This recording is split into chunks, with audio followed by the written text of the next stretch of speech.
नमस्कार, लोकसंदेश न्यूज चॅनलमध्ये आपलं स्वागत आहे. पाहूयात आजची विशेष बातमी.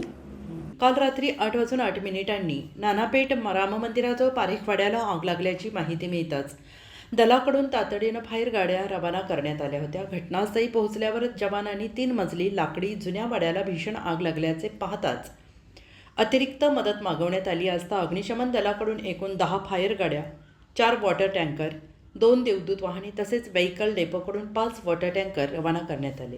जवानांनी वाड्याच्या 3ही बाजूच्या रस्त्याला अग्निशमन वाहने उभी करून पाण्याचा मारा करत आग विझवण्याचा प्रयत्न सुरू केला. तसेच वाड्यात कोणी राहत नसल्याची खात्री करत कोणी जखमी नसल्याची खातरजमा केली.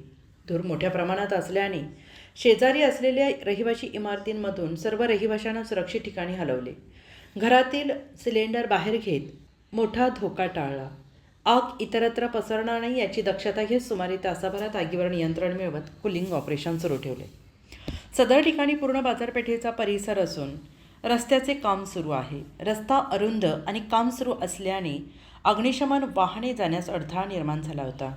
अग्निशमन प्रमुख देवेंद्र पोटफोडे यांनी आगीच्या ठिकाणी उपस्थित राहून अग्निशमन दलाचे जवळपास 5 अधिकारी आणि किमान 60 ते 70 जवानांना मार्गदर्शन केलं आहे.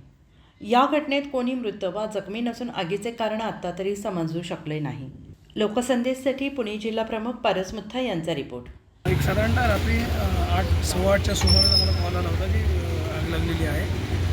पण आमच्या गाड्या तिथे गेल्या, परंतु गाड्या जागेवरती पोचायला भरपूर अडचण येत होती, कारण काय की रस्ते खणलेले आहेत. अशा परिस्थितीमध्ये JCBचे साहेब रस्ते तयार करून त्या गाड्या आलेल्या. आत्ताच्या घडीला जवळजवळ एक 20 गाड्या आमच्या इथे काम करत आहेत, ज्याच्यामध्ये वॉटर टँकर आणि फायर व्हेकल्स आणि काही सेपरेट प्रायव्हेट वॉटर टँकर्स पण आमच्याकडे अवेलेबल आहेत. 100च्या आसपास, 80 ते 100च्या आसपास जवान इथे काम करत आहेत. ही जी आग लागली होती ही साधारणतः एक तासभर तरी अगोदर आतमध्ये लागली असं ही नोटीस करता आली नाही, कारण काय या वाड्यामध्ये सध्या कोण राहत नाही आहे आणि हा पूर्ण लाकडी वाडा असल्यामुळे स्ट्रक्चर एकावर एक असल्यामुळे हा लाकडी वाड्याला पेट घ्यायला वेळ लागला नाही आणि ॲट अ टाईम सगळी पेटलेली आहे. आमचा पहिला प्रयत्न असा होता की आग विझवण्यासोबत आमचा पहिला प्रयत्न असा होता की आजूबाजूला आग कुठल्याही परिस्थितीत पसरू द्यायची नाही, कारण सगळेच रहिवासी वस्त्र एकमेकाला लागून भिंती आहेत, सगळ्यांनाच लोक तिथे आहेत. अशा परिस्थितीत आजूबाजूच्या लोकांनी पण सहकार्य केलं. त्यांचे सिलेंडर्स वगैरे सगळे आपण बाहेर काढलेले आहेत आणि आत्ता 4ही साईडनी मारा करून ती आग कंट्रोलमध्ये आणलेली आहे. वाड्याचा काही भाग जो जुना आहे तो कोलॅप्स झालेला आहे, त्याच्यामुळे आतमध्ये आग विझवायला जाण्यासाठी खूप अडचण होते, परंतु सिच्युएशन कंट्रोलमध्ये सध्या घाबरण्याचं काही कारण नाही आणि स्थानिक आमदार साहेब रासनेसाहेब स्वतः इथे आहेत आणि त्यांचंही या गोष्टीवरती पूर्ण लक्ष आहे. अशाच विशेष घडामोडींसाठी आमच्या YouTube चॅनलला सबस्क्राईब करा, Facebook पेजला लाईक करा, Instaला फॉलो करा.